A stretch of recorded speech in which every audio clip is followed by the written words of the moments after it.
everybody, welcome back to Political Soul Food. It's Monday night. It's time to get down again. Time to get down again. So, tonight's topic came from an article that was reposted on a Facebook group I'm a part of called Black Studies and Critical Thinking. And this post was an article in The Guardian by an activist called Naomi Klein. And it was talking about why people voted for Trump and what the Democratic Party did wrong, what Obama did wrong, stuff like that. I need to get into that because presidential elections are right around the corner. And there's a lot of disinformation happening. And so I just wanted to chime in on some of the propaganda, some of the different narratives that are going to be floating around in the airwaves moving forward. And wherever you are on the left, I mean, I'm probably going to be speaking to those on the left. And no matter where you are on the left, I just think that this information is important, and I think it's going to be very helpful for more people to be exposed to in terms of why voters went to Trump. And so we're going to talk about that today. So get ready to rumble. I'm going to give people a chance to chime in. So we'll be right back after this quick break.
All right, so the topic is what Naomi Klein and Cornel West get wrong about Trump and Obama.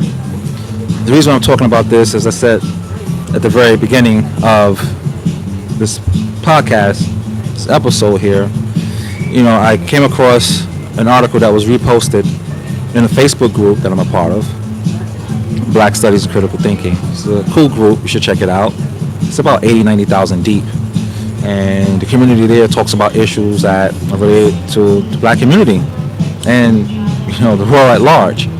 So there was an article reposted there, an article that came out in November by an activist, a Canadian activist and writer, filmmaker who criticizes corporate globalization, capitalism, and all that stuff. And she wrote this piece called it was the Democrats' embrace of neoliberalism that won it for Trump. And this was written in November in 2016, right before Cornel West had dropped his piece, very similar piece in the same periodical. And his was called Goodbye American Neoliberalism, A New Era is Here. So while I'm talking about this is important. Let me get your attention for a second on this. So basically, what each of them were saying was that Obama, in particular, Democratic Party in general, had embraced neoliberalism. Neoliberalism is a form of corporate capitalism, and basically holds that the free market is the right way to produce, to improve human welfare. And there's a lot to get into that.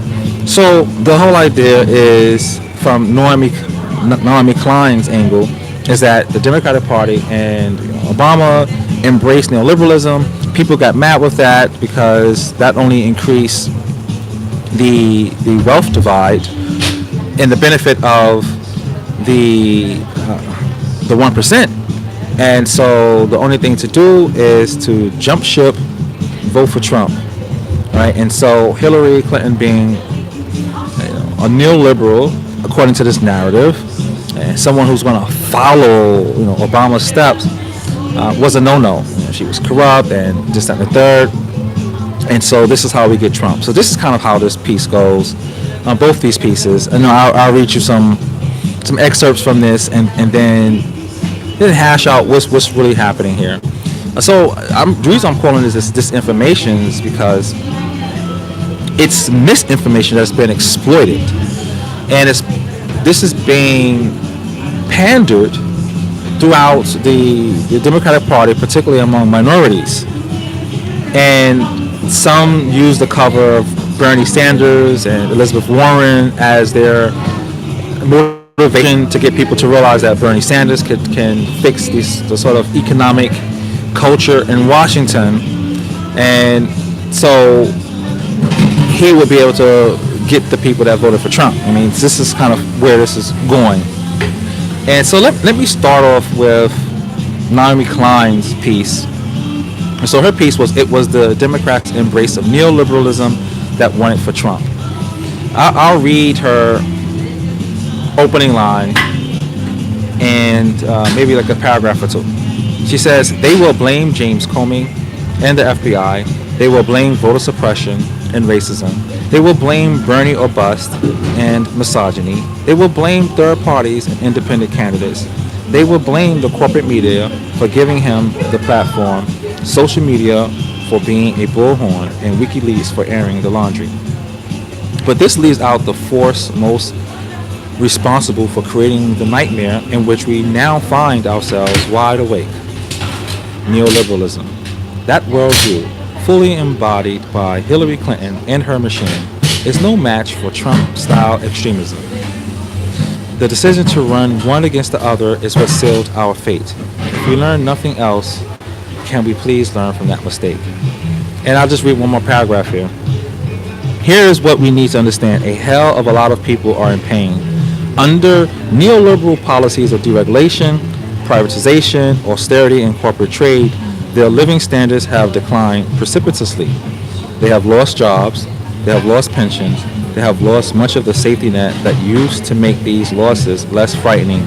They see a future for their kids even worse than their precarious present. I don't need to go any further. I don't think I even need to go and pull up the Cornel West. It's pretty much the same thing. And the problem with this is, that paragraph says it all. And it's just, I don't know. I'll present it to you and let me know what you think. It's ridiculous. It's ridiculous. All right. So let's just go back to Naomi Klein's point. Here's the problem. People are in a lot of pain. In neoliberal policies of, let me repeat this is very important, deregulation, privatization, austerity, and corporate trade, right? All of these things have decreased the living standards and increased the wealth gap. If we look at Obama's policies, if we look at the Democratic policies as a whole, not just a year, 2 years, or one term, or one president, as a whole, we can see that the Democratic Party was actually trying to resolve these issues. So we don't want to go too far back in history right now because we just don't have enough time. It's important to do that. So let's just stick with Obama's presidency because, Cornel West emphasizes Obama's complicity with neoliberalism.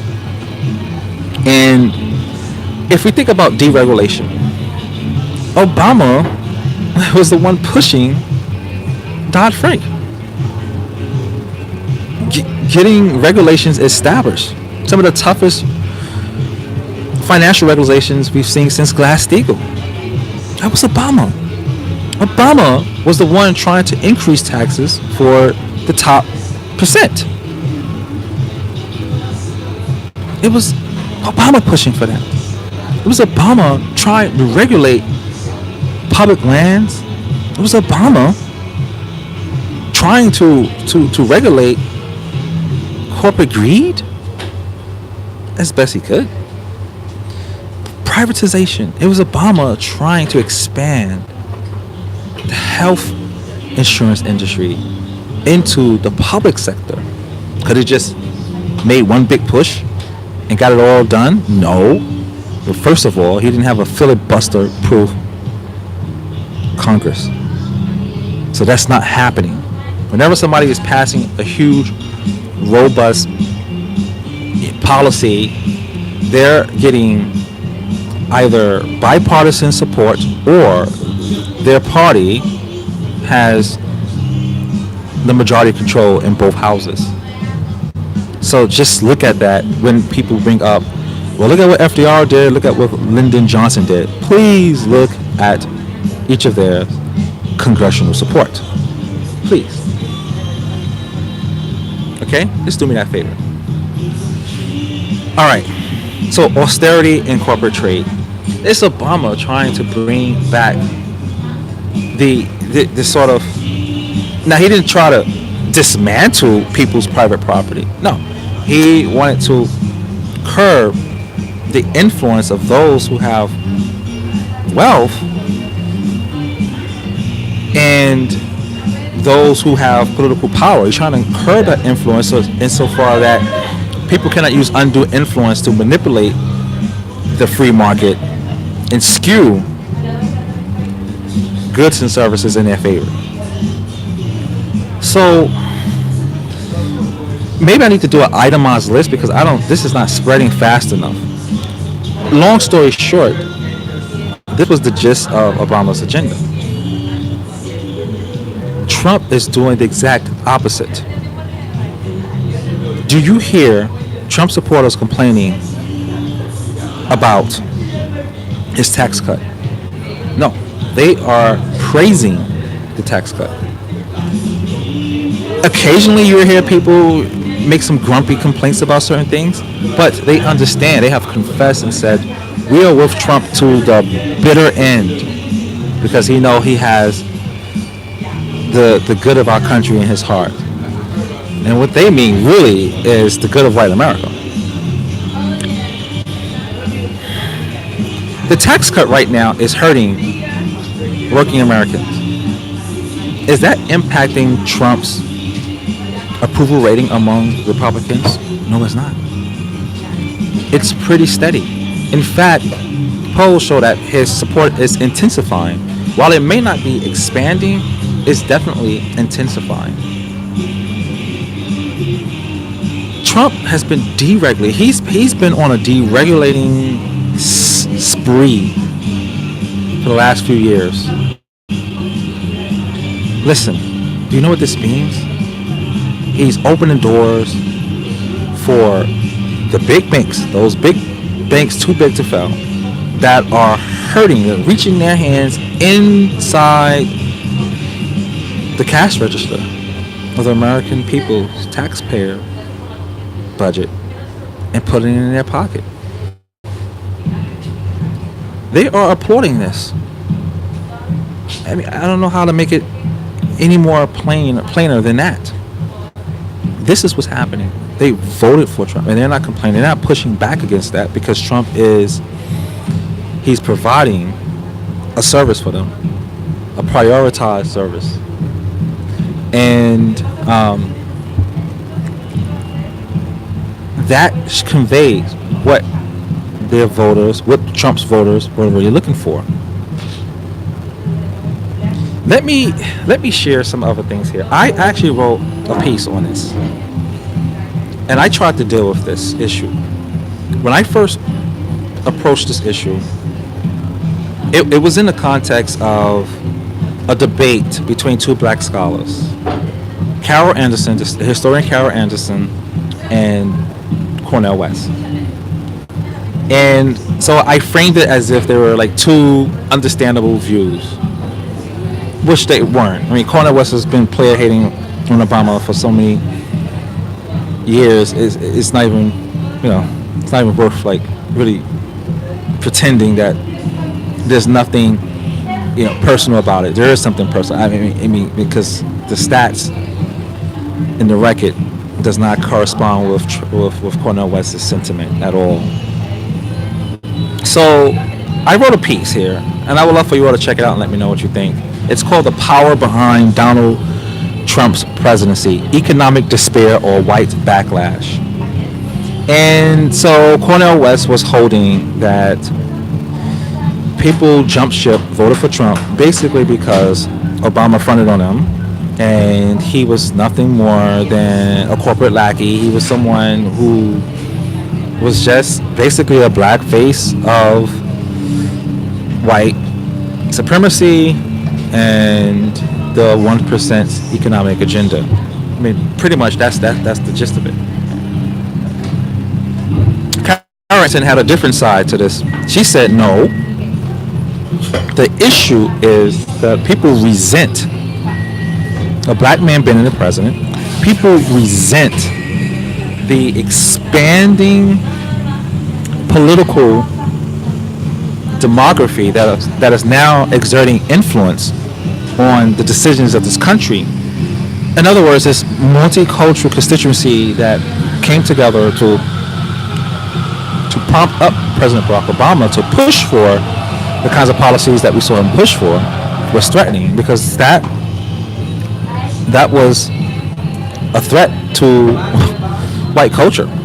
I mean, as I said before, and I'm gonna stop playing some of these clips because I probably think I'm just making some of this stuff up, and I just need y'all to hear this stuff for yourself. So Glenn Beck had said, listen, Obama has a deep-seated hatred for white people and white culture. Yes, he said that live. If you know Glenn Beck, he's one of the leading talk show hosts on the right. So he's basically announcing what people are thinking, more than some people might say, oh, he's just an influencer and he's getting people to think that way. No, he's saying what people feel and want to hear. He's exploiting them, of course, for the money, but he's not saying anything that they don't want to hear. Okay, that's just clear. So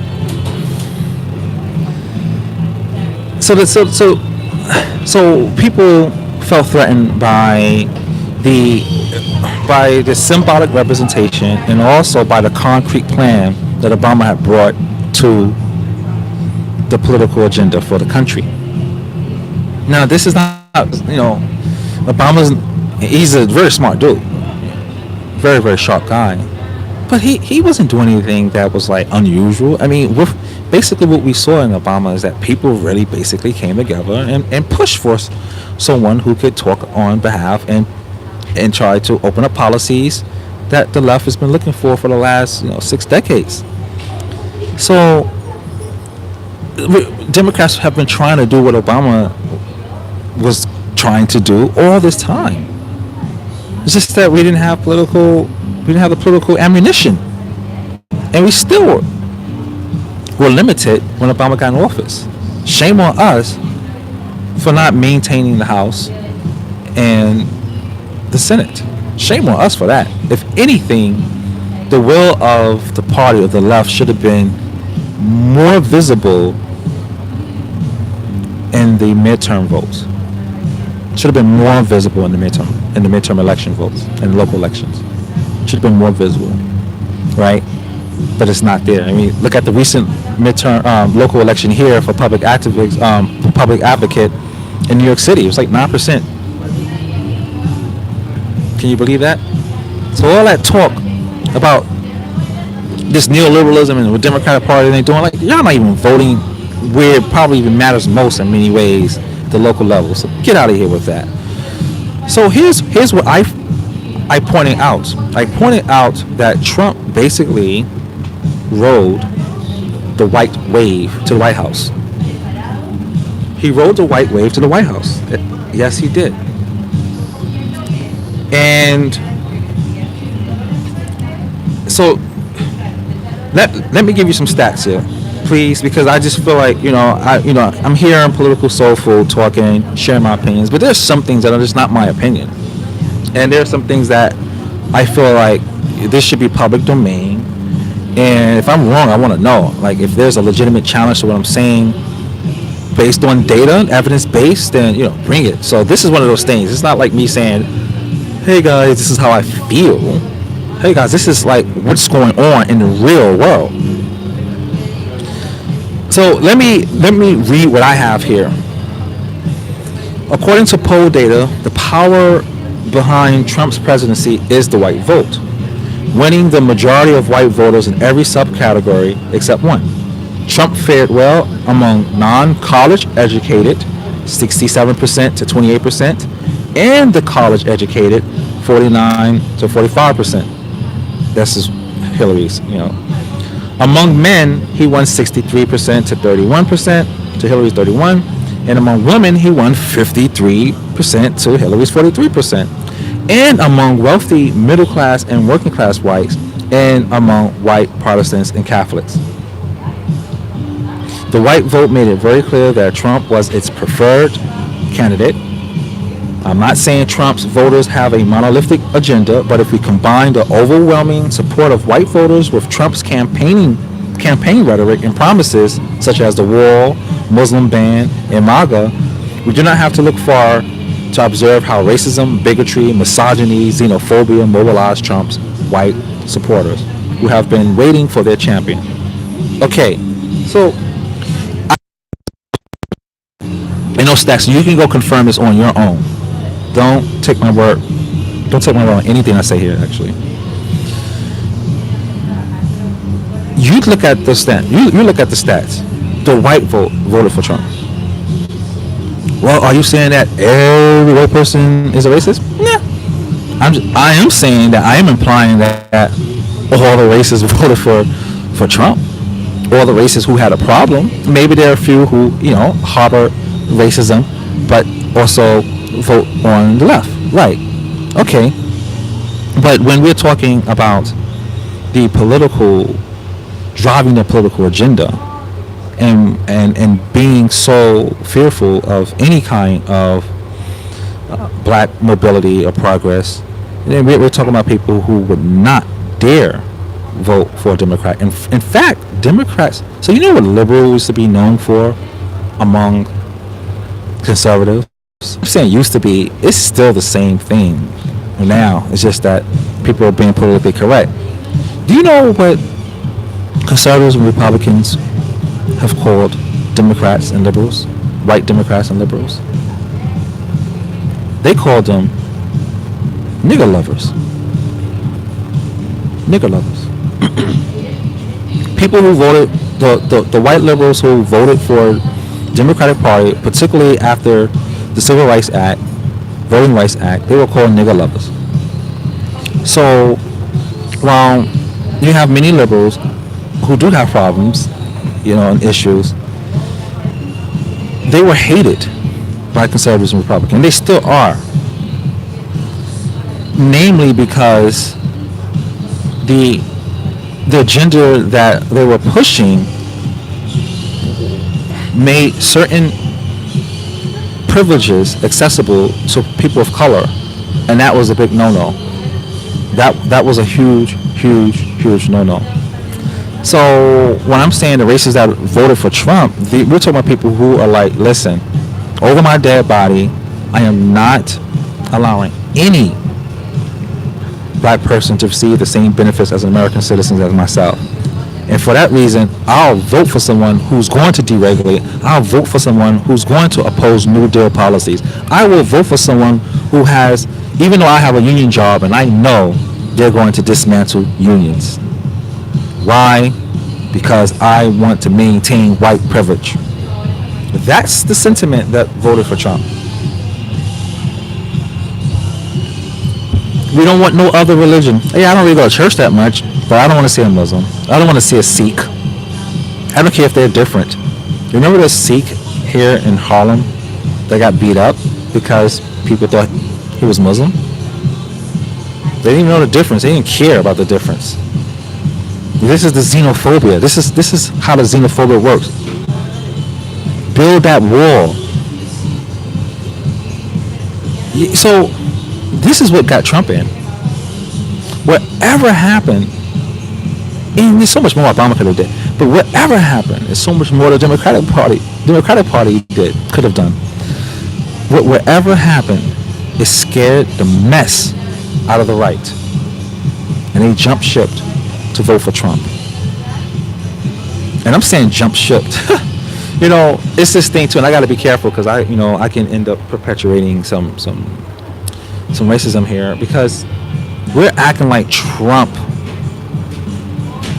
brought the Republican Party down. We're acting like Trump brought out the racism in the Republican Party. No, the Republican Party invoked Trump.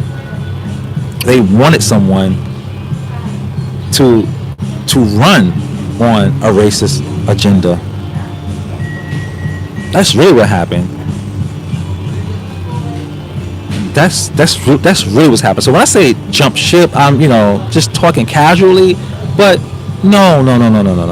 This is really the standard American dream for white Americans, and too much is happening. Remember the other book I told you about, Brown is the New White, and talks about the new American majority that we have now. And this shift is a problem.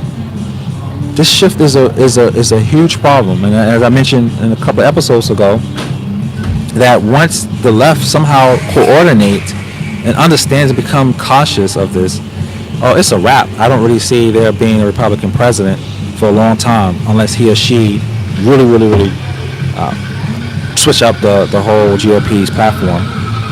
But we're far from that right now because we have to deal with this disinformation.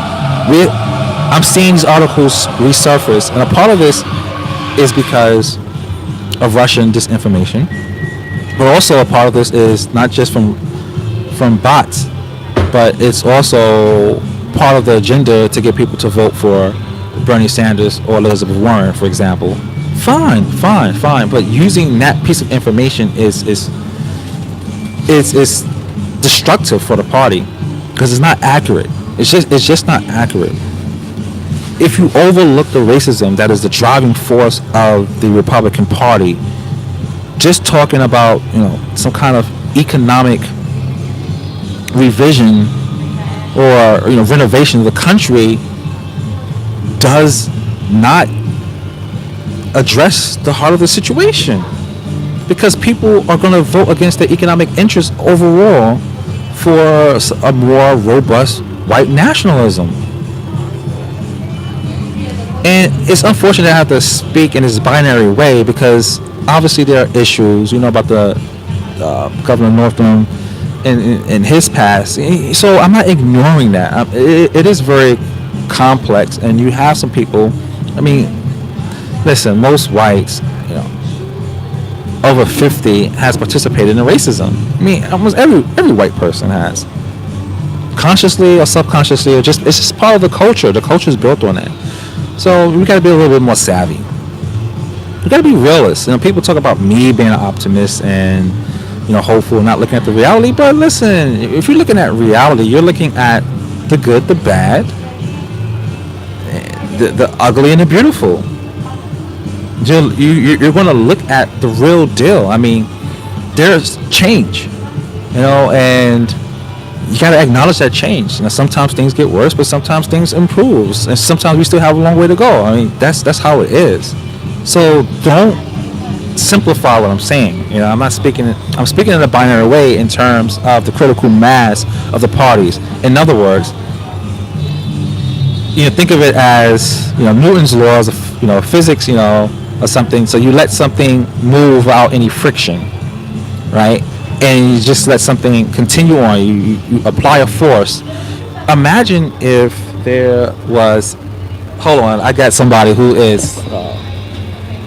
So this is another Trump supporter over here, right? Actually, I'm not a Trump supporter, you asshole. No, this is we have a Trump supporter. Yeah, of course. And Democrats, by the way. So yeah, I know. So this is one of the guys I'm gonna have for a debate. All right. So he comes in, but I had to shut him down on some real facts, and so people kind of hear me. Listen, I'm live. You want to go in now? Yeah. Yeah. You I'll give 5 minutes. So we're gonna give me 5 minutes. So basically, what I'm talking about. So my boy, he's not. I would give you a little credit because he's not as bad as. A little credit. He's not as bad as these people over here that I'm talking about. He doesn't really deal with that. So I'm talking about an article. No, what article? But we're gonna jump ship and have some fun. So yeah, let's jump a little bit. I'll give you 5 minutes. So what do you? So we're gonna have some fun here, everybody. Yeah, why not? So- What's up? So let me ask you a question. This is what I'm dealing with. Yeah. What do you think created Trump? What do you think created Trump? Yeah. Well, the so-called Democrats created Trump. That's what it is. Ah, the so-called Democrats created Yeah, Trump. How? that's what- And how did the Democrats create Come on, Trump? listen. Let's be honest. All right, Hillary Clinton, the so-called Democratic oligarch. You know. But specifically, like, what does that mean? What does that mean? Well, about denying the African American votes. You know, the African American, specifics, tangibles. How? House reparations, for example. You know. So how can reparations happen? How can reparation happen? Are you asking me? Yeah, because you're saying that. Well, the Democrats got to cut the check. That's what it is. But I'm just. How can the Democrats cut the check? How can the Democrat? Are you asking me? Yeah, the I'm Democrat. asking you. I don't vote. Yeah, but you're you saying. gotta ask them. No, I know. If you're making yeah, making a listen. claim, I'm asking. No, don't get me Okay. wrong. Because you're saying Under this is what the Obama- Democrats need to do. Under Obama, what? Obama. You need to come closer to the mic. Obama ignored the so-called constituents who voted for him. How? 95%, actually 99.99% of black people all over in America voted for Obama. How are you gonna ignore your power? How did he ignore them? I don't know. You ask Barry. Wait. So you don't know what you're talking about? I don't know. How you what gonna sit here and say you don't know? So, How you gonna say? all right, I'm gonna give you a benefit of the doubt. I'm gonna give you a benefit of the doubt because you just walked in. Obama came in 8 years. He's been 8 years of president. You're gonna tell Right. me how do I? Actually, why Obama? I'm asking you. You're making By a claim. ignoring How did he ignore them? Tell me how did he ignore them? economic policies, not even creating some kind of policy. He didn't create any policy for African Americans. He didn't sign any bills. He didn't do anything. He didn't put money. He didn't address the Barry situation. didn't do shit. He didn't do. Then the so, Democrats want us for this coming election. So Nothing's gonna for the happen. record, That's what it is. For the record, this is what I'm just talking saying about. right now, And this is a man. brother. So for the record, Yeah. So Obama didn't do anything for black people. Oh, you asked Obama. I'm not right. Listen, I only voted for that bastard once. That's it. Okay, well that's the smartest thing you ever did in your life. Oh, that's the So- smartest thing I ever did in my Yeah, life. yeah. You're damn right. So I know it is, I and bet I'm gonna you give you voted for credit. him I give you twice. credit, How and of about course I did. Of course. So that makes me twice as smart. No, So, Yeah. so here it is. So here's the thing. I don't think it's my boy's fault. I think it's my fault because the thing is that the things that I know now, I only know. Someone says, wait, so you voted things- for Trump? He was gonna help black folks. I didn't vote for Trump, you dumbass. So maybe he didn't vote Rules for of Trump, fate. but I didn't vote for his, Trump. well, I don't know because you seem like you would vote for Trump. Nah, actually, Because I like Trump, actually. I know you I do. respect Trump. I don't think you Trump want to is a say it. hustler. I really think you voted for Trump because is a I remember hustler. when you said that the good thing about Trump winning Yeah. is that it's going to make black people stop being lazy. Of course. You see that? You see this Yeah. internalized racism? It's not terrorism, man. You Come see on. this internalized I racism might we be got racist. here? I don't control I shit. hope What are it's you talking about? internalized. I hope I'm it's just like you. I internalized. look I'm like giving. you. How the hell am I racist? Well, easy. You can be racist as a black person. You can internalize the racism. Come on, And I think Sam. there's also a dynamic as a Nigerian. Oh my you God! also look at I'm a African Nigerian, Americans. I'm more blacker than you. How about that? I'm out of here, man. Well, no, because black Alright, comes so, from a political standpoint, right? You know what? So listen, I know I ambushed you, but you kind of ambushed me. I know, I'll that's let you what it is. prepare, Prepare. and then we'll have a real talk, okay? But right now, I'm gonna get back to my crowd, and I'm gonna drop some facts. I'm gonna increase your. I'm gonna increase your. Because I'm about to got drop you. some facts. You got So three why people. don't We you need to- come back, all right? No, So we yeah, come back I'm here. because I'm gonna I see you got three address people. You got some three people some watching issues. right now. So this is the kind of stuff that I'm talking about, y'all. It's our brothers and sisters that we gotta talk to. This is our brothers and sisters, and you know what? It's not their Someone fault. said that. Someone says I'm out. We have- No, don't leave. Come on. We have this Bring my information. interview. You got to give this guy Hold on. more view, man. Hold Views, on. man. Oh, Don't thank say you. I'm out. Well, thank you. So we have this information happening, Marshall, whatever. and we got to bring this information to our folk because I think for the most part, a lot of us want better for our people, but how that happens is tough. Get away from. I mean, this Get away from the Democrats. debate goes back. The Democrats are annoying. But you don't have no facts, yo. I gave you a chance to drop something. Let me explain what I mean right now. Right. Check this out, y'all. This is not him right now. We'll come back to him another time, all right? Because he got me open. I'll come back to you. This is not you. I'm going to talk about something that's not you. So somebody posted who be fronting on Obama. Not this guy right here. He fronts on Obama, but he didn't do this. They said, yeah, this is what I'm talking about. They posted an article that shows that black farmers are now doing their thing. Black farmers are making a big comeback in the markets. Yeah, this is what we needed to happen. So I said, so this particular Obama hater was talking about how now he's seeing progress among black farmers.